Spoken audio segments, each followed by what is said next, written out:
नमस्कार, स्वागत है आप सभी का हिंदुस्तान न्यूज में। मैं हूं आपके साथ बीना। हम मौजूद है अभी मेहरौली के घिटौरनी गांव में, जहां पे राष्ट्रीय किसान मोर्चा के जिला अध्यक्ष बनाया गया है स्वराज सिंह लोहिया जी को। जो मेहरौली का घिटौरनी गांव है वहां का जिला अध्यक्ष बनाया गया है स्वराज सिंह लोहिया जी को। और किसान मोर्चा की यहाँ पे मीटिंग रखी गई है। आइए सुनते हैं इन्होंने क्या कहा है। राष्ट्रीय किसान मोर्चा आपका लगातार प्रगति कर रहा है, लोगों को जोड़ रहा है। आज आप यहाँ पे आए हैं घिटौरनी में, तो क्या कुछ रहा और कितने लोगों को आपने यहाँ पे जोड़ा? क्या आज घिटौरनी में आने का मुख्य कारण तो संगठनात्मक की हमारी बैठक है, और यहाँ हमारे जो किसान परिवार के हमारे सब बुजुर्ग और हमारे साथी हैं, हम उनसे संवाद करने के लिए यहाँ आए थे। और आज स्वराज सिंह जी को ये मेहरौली जनपद का जिला अध्यक्ष यहाँ मनोनीत किया गया। ये प्रमुख कारण है आज यहाँ संवाद बैठक का रहा। और बाकी आज पहली बार यहाँ मेहरौली में आए हैं, तो यहाँ के जितनी समस्याएं किसानों की, मजदूरों की हैं, उनको समझने का प्रयास करेंगे। और स्वराज जी के और सुरेंद्र सिंह जी जो हमारे प्रदेश के अध्यक्ष हैं दिल्ली के, इनके माध्यम से हम लोग किसानों की, मजदूरों और मजलूमों के हक की जो लड़ाई है उसको ईमानदारी से लड़ने का काम करेंगे। सर, कोई भी संगठन होता है तो उसका एक उद्देश्य होता है, एक लक्ष्य होता है। तो आपने जो संगठन जब चला रहे हैं तो क्या आपका मकसद है, क्या आपका उद्देश्य है? देखिए, मकसद एक है, आप बहुत अच्छे तरीके से जानते हो, आज एक बाढ़ सी आ गई देश में किसान संगठनों के नाम पे। हजारों किसान यूनियन है और किसान संगठन बन गए, लेकिन जब ईमानदारी से किसान के हित में काम करने की बारी आती है तो कहीं न कहीं कम्प्रोमाइज करने के बाद वो लोग छोड़ के चले जाते हैं। राष्ट्रीय किसान मोर्चा पहला ऐसा संगठन है जो 2 महीने के अंदर 12 प्रदेशों में खड़ा हुआ, और ईमानदारी से हम लोग कहते हैं कि हम संघर्ष करेंगे अपने लोगों के लिए, और जिस लड़ाई को लड़ने का हम लोग काम करेंगे उसको उसके अंजाम तक लेके जाने का काम। जैसा कि अभी आपने बताया कि लगातार संगठनों की, जो किसान मोर्चों की बाढ़ सी आ गई है, क्या लग रहा है, क्या बहुत ज्यादा संगठन बनने से किसानों को ज्यादा सहूलियत मिलेगी, उनकी तरक्की होगी, या फिर वो जहाँ के हैं वहीं के वहीं रह जाएंगे? देखिए, संगठन बनने से नुकसान तो कुछ नहीं है, हर आदमी किसान के हित की बात कर रहा है, लेकिन समाज का विश्वास कैसे जुटे कि कौन लोग ईमानदार है, कौन उनके हित में काम करने का काम कर रहे हैं, ये आज एक बड़ी समस्या पैदा हुई। समाज भी विचलित है, किसान वर्ग भरोसा नहीं कर पा रहा किसके साथ जुड़े और कौन लोग ईमानदारी से हमारी लड़ाई लड़ने का काम करें। तो हम लोग सबसे पहली लड़ाई तो यही लड़ेंगे कि अपने किसान भाइयों के उस विश्वास को पैदा करें, उसको वापस लाने का हम काम करें, और ईमानदारी से अपने संगठन के साथियों के साथ मिलकर किसान के, मजदूर के और मजलूम के हक की आवाज को उठाने का काम। किसानों की फसलों का उचित दाम दे, MSP गारंटी कानून को वो लागू करें, तो हम सरकार की तारीफ भी करने का काम करेंगे। अब सरकार के खिलाफ या इनकी नीतियों के खिलाफ अगर किसान आंदोलन करने आता है और सरकार आंदोलन को कुचलने का काम करे, तो इसको तो सहन नहीं किया जा सकता। ये देश तो किसानों का देश है। आपको क्या लगता है कि किसानों को उनका उचित मूल्य नहीं मिल रहा है? आपको लगता है मिल रहा है? मैं समझता हूँ आप भी किसान परिवार को मिल रहा है। सरकार कहती है किसानों की आय दोगुनी हो रही है, किसान तरक्की कर रहा है, कहा सस्ते दरों पर ब्याज मिल रहा है, बीज मिल रहा है, व्यवस्था हो रही है। सिर्फ किसानों को कर्ज बांटने का काम कर रहे हैं, कर्ज में दबाए जा रहे हैं, जमीनें छीनने का काम हो रहा है। किसान को कोई सहूलियत सरकार के स्तर पर नहीं मिल रही, और किसान इतना फ्री नहीं है कि वो आंदोलन करने के लिए शौक में आता है। किसान को अपने खेत में बहुत काम है। लेकिन सर, जब किसान आंदोलन करता है तो उसे आतंकवादी या खालिस्तानी जैसे नामों से नवाजा जाता है, किसानों का अपमान किया जाता है। इसको किस नजर से? अब इसका बदला तो देखो, किसान ऐसी एक कौम है हमारी, किसान, ये किसानों का देश है, 80% यहाँ किसान है, और उनको आप आतंकवादी और खालिस्तानी और पाकिस्तानी कहोगे तो इसका बदला तो सब लोगों को मिलकर चुनाव में लेना पड़ेगा। वो तो सब लोग देख ही रहे हैं, और फिर बड़ी भूमिका आप लोगों की है। हम तो कहते हैं जिस दिन किसान खुशहाल हो जाएगा, ये मीडिया के हमारे भाई भी खुशहाल हो जाएंगे। हम तो आपके हित की भी लड़ाई लड़ने का काम। जिस तरह से आज का माहौल है, किसान आंदोलन करते हैं तो आंदोलन को दबाने की, कुचलने की हर तरह से प्रयास किया जाता है। किसान को और उसके आंदोलन को कभी दबाया नहीं जा सकता। सरकार इस भूल में न रहे कि वो किसान के आंदोलन को दबाएंगे। आज ये अमेरिका से ट्रेड डील कर रहे हैं, आप बताइए ट्रेड डील का क्या फायदा होगा इस देश के किसानों को? सिवाय किसान को बर्बाद करने के ट्रेड डील का और कोई उद्देश्य नहीं। और हम देश बचाओ मोर्चा में शामिल हैं, और इस लड़ाई को जिस स्तर पर भी लड़ना पड़ेगा। अभी पिछले दिनों किसान यहाँ राजघाट पे एक आंदोलन करने के लिए आना चाहते थे, उसको पुलिस और प्रशासन के बल पे कुचलने का काम किया सरकार ने। तो ये पूरा देश और दुनिया देख रही है इनकी नीतियों को। तो आगे जो भी रणनीति बनेगी सब किसान संगठनों समाज के लिए क्या संदेश आप देना चाहेंगे आखिर में? समाज के लिए यही संदेश है कि एकजुट रहिए, अपनी ताकत को मजबूत रखिए और अपने हक अधिकार की लड़ाई को ईमानदारी से लड़ने का काम करिए। राष्ट्रीय किसान मोर्चा और उनका एक एक पदाधिकारी समाज के लोगों के साथ। आपको एक नई जिम्मेदारी यहाँ पे दी गई है आपके शीर्ष नेतृत्व के द्वारा, तो क्या कुछ कहना चाहेंगे इस मौके पर? देखो जी, मेरे को पहली बार मौका मिला है, हमारे अध्यक्ष जी बैठे हैं, जो अध्यक्ष जी हमसे बोलेंगे हम उनके आदेश अनुसार चलेंगे, सामाजिक काम करेंगे, ऐसा कोई काम नहीं करेंगे जिससे समाज हमसे लड़ा। हमारी यही मंशा है, हम किसानों का हित में। आज भी 80% लोग किसान से कोई भी समस्या ले लो, हर चीज किसान से जुड़ के आती है। ठीक है, जो जितना भी ये कहते दिल्ली में जमीन नहीं है, हर चीज तो जमीन से पैदा है, सिस्टम तो सारा जमीन से जा रहा है। तो किसान का तो सारा मुद्दा किसान का ही। तो यही अभी मेरे को पहली बार मौका मिला है, जो अध्यक्ष जी बोलेंगे मैं वो आदेश अनुसार चलूँगा। थे उस टाइम प्रधानमंत्री जी ने उनसे कुछ वादे किए थे कि आप आंदोलन वापस ले लीजिए, हम आपके जो भी डिमांड है वो पूरी करेंगे। तो कहाँ तक जो सरकार है वो खरी उतरी है? देखो, सरकार जो हमें मिली है जुमलेबाज मिली। सरकार हर किसी से वादा कर रही है, आपके मीडिया के माध्यम से। जब जमीनी स्तर पर उसका रिजल्ट आता तो जीरो होता। किसान आज भी उसी लड़ाई लड़ रहे हैं और कल भी लड़ रहे थे। मोदी जी ने सिर्फ झूठ बोला, झूठ के सिवा वो कभी सरकार ये नहीं चाहती कि किसानों को सुविधाएं मिले। वो 2000 रुपए की बड़े आसानी से मीडिया भी बोलती है कि सम्मान निधि दे रहे हैं। आप बताइए 2000 के कितना सम्मान निधि मिल जाए? आप घर की वो ले लो सामान भी, खाद का कट्टा भी लाओगे ना, पहले 50 किलो का आता था, वो 35 किलो का हो गया। वो 700 रुपए का आता था, वो 2100 रुपए का हो गया। उस खाद के कट्टे में वो कीमत चली गई।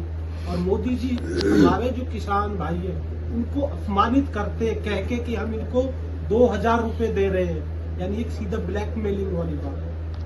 हम उससे सहमत नहीं है। हम मेहनत कर लेंगे, हमारे मेहनत का फल तो आप बातें बोल देते हो, कम से कम उस पर लागू तो करिए।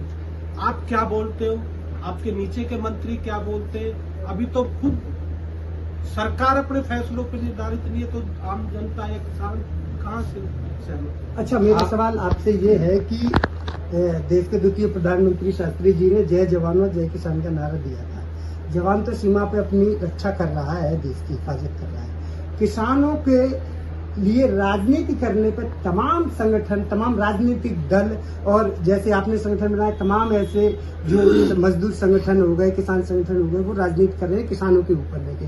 लेकिन फिर भी किसान वहीं के वहीं है, राजनीतिक संगठन राजनीति में अपनी रोटियां सेक लेते हैं। क्या लग रहा है, जय जवान जय किसान का नारा जो है कहाँ तक सक्सेसफुल रहा? जय जवान जय किसान का नारा तो हर नेता दे रहा, हर आदमी देता, लेकिन जो सरकार कह रही है, आपने जो बात करी है, सरकार तो आज किसान और जवान दोनों को लड़ा रहे हैं। एक तरफ पिता बैठे हैं, दूसरी तरफ बेटे खड़े और वो उन पे गोली ताने खड़े। तो कहाँ नारा छोड़ा?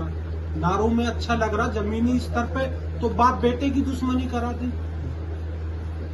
कहाँ नारा चल रहा? सर, संगठन होने के बाद संगठन की आप बात कर रहे हो, हर संगठन मजबूताई से अपनी मांगे करता है। कुछ होते हैं ये अपने लोग जो भेज देते हैं, जो संगठन को खराब करने का माहौल बनाते हैं, तो कुछ सरकार बनाती है। किसान के पास इतना टाइम नहीं है कि वो खामा जाके धरने पे बैठेगी।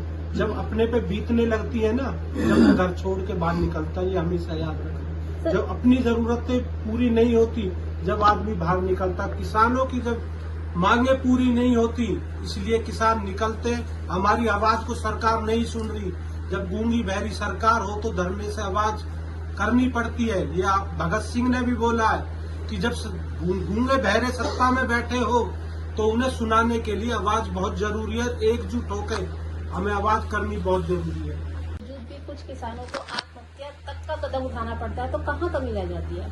कमियां ये रह जाती है, उनका विश्वास खत्म हो जाता है सरकार से, कि उनको लगता है कि हम जिस धरने पे बैठे हैं और सरकार हमको कह रही है हम आतंकवादी है, जब हम वोट लेने जाते हैं नेता, जब वो नहीं कहते ये आतंकवादी है, हमें इस आतंकवादी की वोट चाहिए, क्या उनकी पहचान नहीं है? सरकार एक एक चीज को जानती है कि कौन आदमी क्या कर रहा है, लेकिन मैं फिर कहूंगा मीडिया के माध्यम से कुछ मीडिया वाले ऐसे लोग हैं जो संगठन को बदनाम करते और कहते हैं ये आतंकवादी है, इनको पाकिस्तान से फंड आ रहा है, इनको फलाने जगह से फंड आ रहा है। क्या किसान नहीं खा सकता क्या खाना? वो कहते पिज्जा आ गया, वो आ गया, वो खा नहीं सकते क्या? कोई आप जैसा भाई दे गया कि वो खा नहीं सकते क्या? उस कहाँ के लोग हैं? जब सरकार हर चीज जानती है तो क्योंकि मीडिया के माध्यम, चौथा स्तंभ पे मीडिया जो देश को दिखा रहा वो दिख रहा है, और मीडिया जो सरकार कह रही है वो दिखा रही है। लोग ये नहीं समझ पा रहे कि जब उनको लगता है यार हमको आतंकवादी सरकार बोल रही है तो हम कहाँ जाए, वो हताश हो जाते। उनकी घर की समस्या अलग है, देश की समस्या अलग है। जब किसान घर की छोड़ के जब देश पाता तो वो मजबूरी से वो आत्महत्या की तरफ चले गए। अच्छा, आपका संग सचिन सरोवर जी के साथ ही हैं और प्रवक्ता के पद पर मैं मनोज हूँ। देखिए, जिस प्रकार से आप पूछ रहे हो कि इतने सारे संगठन हैं, इन संगठनों का आखिर क्या उद्देश्य है? सबसे पहले तो मैं बता दूं कि जब हमने किसान आंदोलन लड़ा था 528 संगठन उस समय भी एक्टिव थे। उसके बाद जो लमसम 100-200 संगठन और बने हैं, इन संगठनों का लाभ ही है। अब हर जगह एक ही संगठन मिल जाएगा, समस्या पूरे देश में है, ये आप लोग भी जानते हो। और हमारा जो किसान मोर्चा है, सर्वप्रथम यदि मूंग की आज एमएसपी पर, और एक बात तो सबसे पहले बता दूं, एमएसपी झूठी सरकार, मोदी ने खड़ा होकर के संसद में ये कहा था कि एमएसपी थी, एमएसपी है, एमएसपी रहेगी। यदि एमएसपी थी, एमएसपी है, एमएसपी रहेगी, तो मध्य प्रदेश में जो मूंग की खरीदी के लिए जो आंदोलन चल रहा है वो क्यों चल रहा है? ये सवाल आप लोग सरकार से भी क्या करो। और उसमें सबसे बड़ी बात यह है, आप ये पूछ रहे हो कि हमारा संगठन कितना बड़ा है, कितना पुराना है। मूंग खरीदी के लिए मध्य प्रदेश में जो सबसे पहली आवाज उठाई है, और आज तक भी जो लड़ रहे हैं, हमारे वहां के प्रदेश अध्यक्ष लड़ रहे हैं, और किसान मोर्चा हमारा वहीं पर डट कर खड़ा है। और रहा सवाल इसका ट्रेड डील का, अब ट्रेड डील में हमारे जो माननीय जी बिदुड़ी जी, इन्होंने कहा कि हमें 2000 रुपए दिए जाते हैं। 2000 रुपए तो 6 मार्च और उल्टे ले लो, हमें कोई दिक्कत नहीं। हमें पुराने समय पे और पुराने ही खाद के रेट दे दो, 2000 की जगह में 2500 और देने के लिए वापस तैयार है। अब ये इसमें क्या कर रहे हैं, ये जो टैरिफ लगेगा, समझ रहे हो ना किस बात पे कहना चाह रहा हूँ? ट्रेड डील आपको मैं बारीकी से बताता हूँ। मान के चलो ये ट्रेड डील होगी, हमारे किसान को तो मिलते हैं 2000 रुपए, वहां के किसान को पर मंथली मिलते हैं 4 लाख से 5 लाख रुपए, एक किसान, एक परिवार को। और जब उनका गेहूं यहाँ आएगा, उनकी बराबरी कर लोगे आप? हमारा अनाज, यदि हमारा अनाज विदेश जाएगा तो उस पर लगेगा 50% टैरिफ, और जो विदेश से आएगा उस पर है 0% टैरिफ। मैं छोटा सा एक एग्जांपल दे दूं, आप ये किसान एक फोन बना रहा है जिससे तुम वीडियो बनाते हो, इस फोन की कीमत 100 रुपए, ठीक है जी। अगला आकर यहाँ 50 में बेचेगा, हमारा 100 में कौन खरीद लेगा? ये तिलन दलन जितने भी खाद्य प्रोडक्ट, जितने भी डेयरी प्रोडक्ट है, वो सब 50% के कम दाम पे मिलेंगे। किसान बर्बादी की कगार पे आ जाएगा, किसान का बर्बाद होना तय है। और किसान हमारे देश का इतना भोला है, जो खेत में खड़ा उसे तो ये भी नहीं पता है कि ट्रेड डील है क्या। ये उन किसानों को ठगने की बात है। और मेरा सभी मीडिया बंधुओं से अनुरोध है, आप भी इसमें सवाल करो, यदि एमएसपी है तो मध्य प्रदेश में क्यों आंदोलन चल रहा है? यदि एमएसपी है तो किसानों को अपनी, अभी धान की देख लियो क्या फजीती होगी, अभी तो धान आई भी नहीं है, मंडियों में धान भी नहीं खरीदी जाएगी, कुछ किसान मंडियों में आग भी लगाते हैं। इसीलिए मेरा सभी मीडिया बंधु से अनुरोध है, बार बार मैं यही कहूंगा कि आप लोग आवाज उठाएं। यदि वो कहते हैं कि एमएसपी थी, एमएसपी है, आप ये पूछो एमएसपी कहाँ है, किसको मिली? सरकार का तो दिमाग खराब है, वो कहती है 5 गुना होगी। आज देश के किसान पे, जो किसान है, जो खाली किसान है, मैं फिर से कहूंगा, जो खाली किसान है जिसके पास अन्य कोई व्यवसाय नहीं है, वो कर्जे में है, उसका ग्रीन कार्ड तक भी माफ नहीं होता। अभी थलापति की सरकार क्या दिन हुए बने, उन्होंने जितना भी किसानों का कर्ज माफ किया, कांग्रेस ने किया है। ये चंदा चोर है, इस बात में कोई दो राय नहीं है। किसान विरोधी है, किसान बर्बाद करना है। हरियाणा, पंजाब, पश्चिम उत्तर प्रदेश, ये उनकी रडार पर है। और हम जितना भी हो सकेगा, जो आखिरी पायदान पर हमारा किसान खड़ा है, हमारा कर्तव्य यह बनता है जब तक हमारे सांस में सांस है तब तक हम उनका मान सम्मान बचाए रखेंगे। और इसी के साथ धन्यवाद। जय जवान जय किसान। सर आज